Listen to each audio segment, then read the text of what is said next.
Hey guys, I'm back again today, and we have a special guest, my dad. And today we're going to talk about, before there was YouTube and Facebook and all this stuff, he had a computer club he was going to when I was just a kid. And he got me into, video games kind of by taking me to this computer club he was in. And this was in the days of like Atari and Apple II. Was it Apple there? Well, we had Commodore. Well, both of those clubs that I was in, which were DACE in Concord, California, and SLCC in San Leandro, California, they were primarily Atari clubs. And we kind of transitioned into what was the Atari model that came after the 800? The ST. The ST, yeah. I never got an ST. I was loyal to the 800 and the 130 XE or whatever it was. I forget. Anyway. These are the 8-bit Atari computers. That's what we had when I was a kid. And it wasn't until many years later that he upgraded from those. But I wanted to talk to him about how he got into this club and like what they were and just what life was like in terms of computers and gaming and stuff back then. How did you find out about this DACE Club? And what does DACE stand for? Oh, don't ask me. I think it's Diablo something or other. Diablo Atari Computer something. Enthusiasts, that's what it was. Diablo Atari Computer Enthusiasts. Yes, Okay. And the SLCC was the San Leandro Computer Club. Okay. I don't remember going to that one so much. Was that one before? No, it was at the same time. It was far away. I didn't go so much, but I went to DACE all the time, and I became treasurer, and I was treasurer for probably 10 or 15 years or so. Until I didn't even know. Oh, well, yeah. And I made some good friends. But our family has always been sort of interested in computers. My dad, his grandpa, I remember, gave us, my brother, my sister, and I, some Timex Sinclair computers. And we might have had some other computers too. I remember we had some rather fancy calculators from them for the time. And the Atari, well, actually my first memory of anything along this line was Atari had some kind of thing for playing video games that was like a console, I guess. And 2600. Yeah, that's what it was. That was the first thing And I never had one of those or was interested, but your granddad on your mother's side, who was kind of old and not going to be living much longer, we got him one of those, and he was playing Space Invaders and asteroids and things like that. And that was kind of fun. And so anyway, I think my brother maybe gave me an Atari 800, and that sort of set it off, and I sort of said, well, what the heck is this thing, and what can I do with it?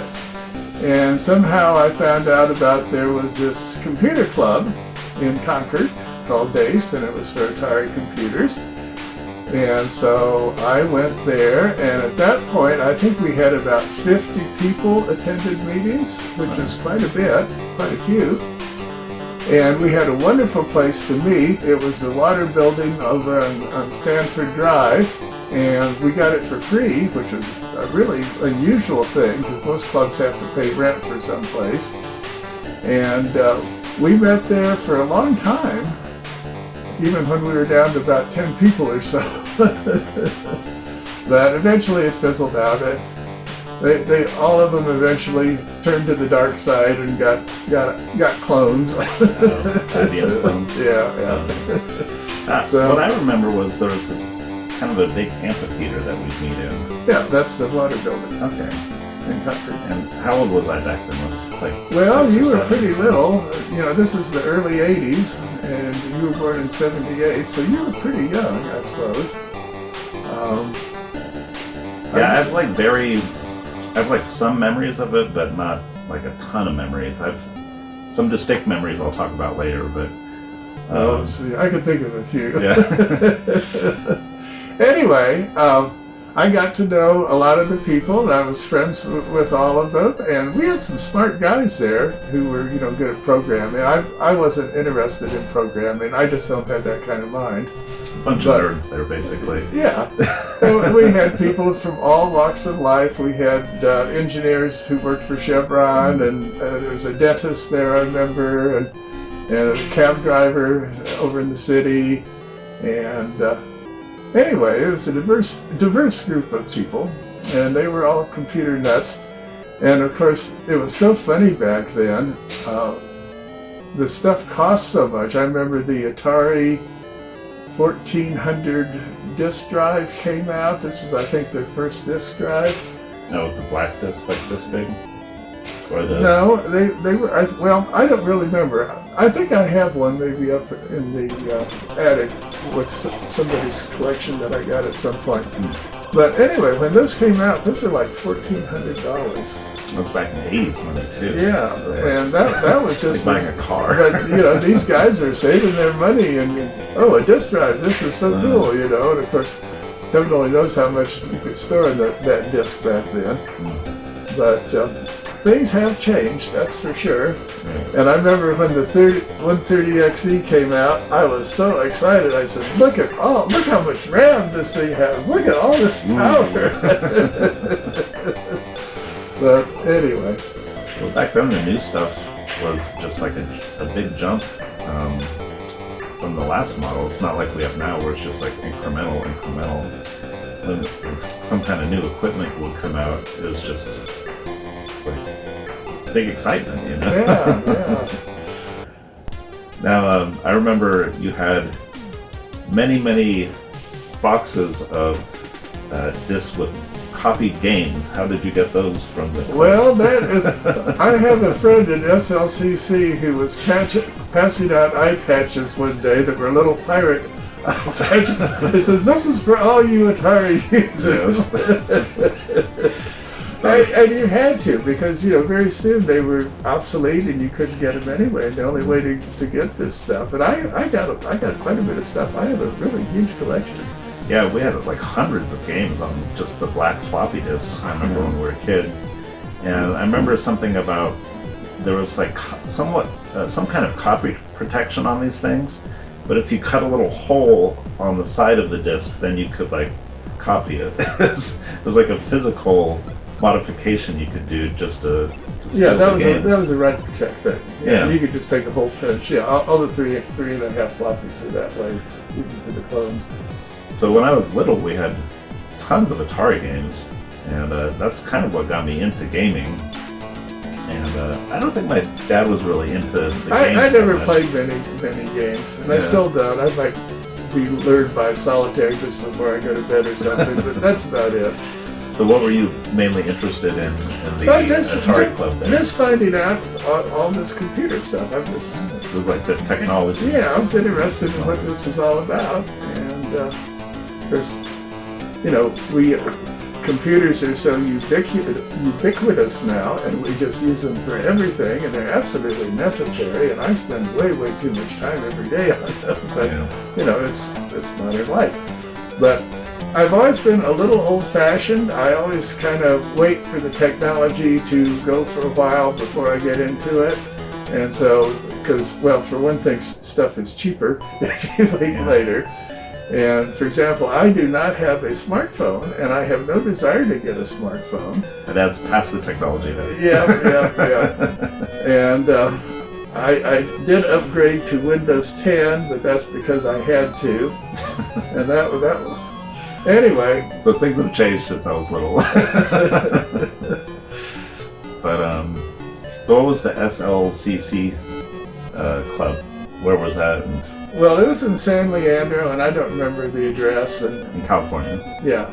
And, that was a ways down there for me to go. That was probably an hour or so to get down there. So. And that was an Atari Club too, or? Yeah, it was very much like DACE, just very similar. different people. And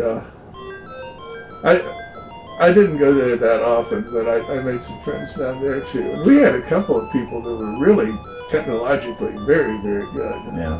They were building their own 3.5-inch disk drives and stuff like that. Hard drives for the 8-bit. Wow, homemade. That's pretty cool. Now, one of the memories I have was there was this guy called Big Mike or something. He was like this big loud guy, and I think it was like the most popular guy at the club. I don't know if he'd run the meeting. He was our president, I think, quite often. Was it Big Mike or something else? I'm not 100% sure. Big but something. That sounds familiar, yeah. He was a big loud guy. Very personable fellow. And do you remember the air hockey tournament we had? yes. Phil has somewhere. Do you have it here in your neighborhood? No, it's back at your house still. I got a plaque we had an Atari air hockey video game, and these guys at the club. That was for the ST, I think. No, we had it on our computer too. But I think that game was on the ST. Oh, okay. Well, anyway, they set up a tournament at one of the meets one night, I remember, and they had like plaques for first, second, and third. And I was so young that I went in to the first round and I won it. And I thought, oh, I won the trophy. So I went and grabbed the first place trophy, and I remember bringing it back to you like, Dad, look what I won. And you're like, no, you haven't won it yet. There's more rounds. So I had to go put it back. But then I remember I beat like all the other guys, so I actually did win the trophy at the end.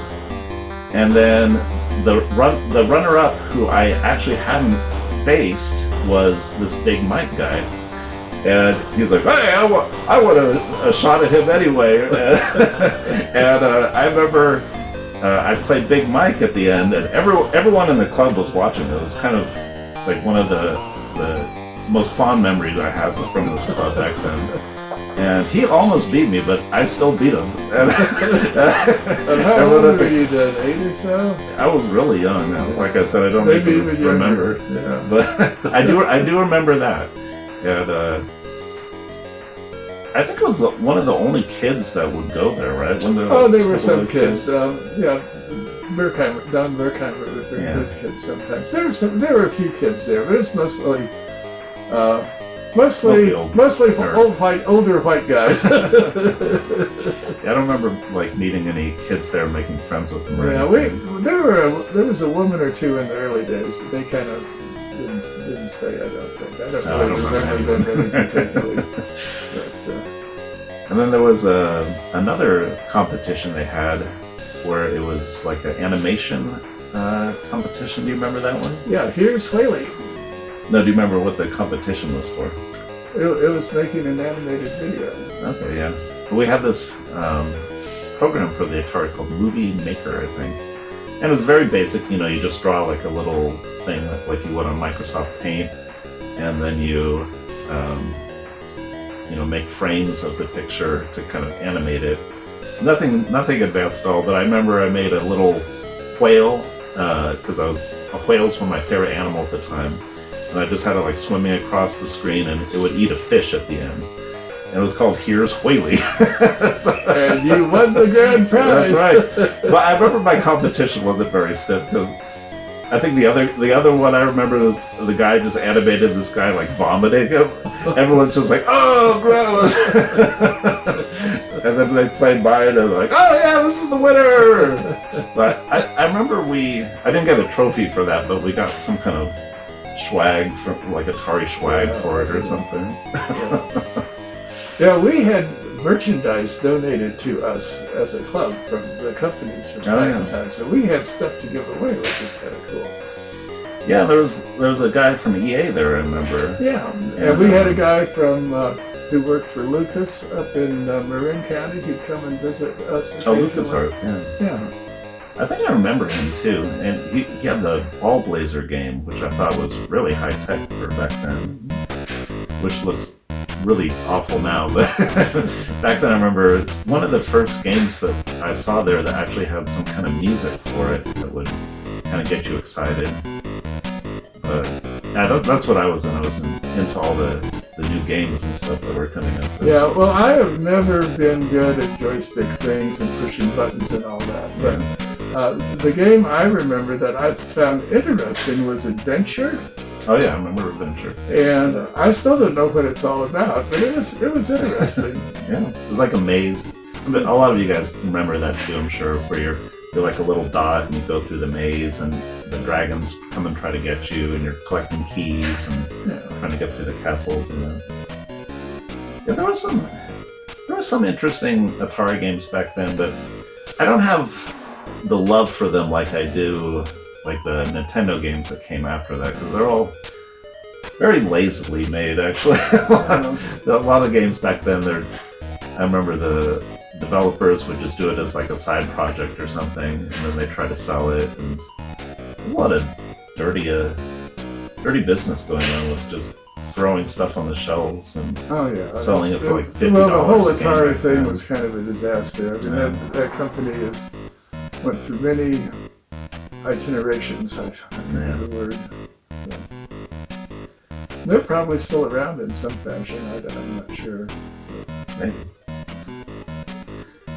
But we still have all our computers from back then up in my it's all up attic. in the attic. I've got one over in the office. Yeah. But I never get on them anymore. So. They probably still work though. Back then they made computers a lot better than they do now. Well, the disks are well stored. It's almost all 5.25 floppies, and those don't seem to go bad too much. So. Oh, really?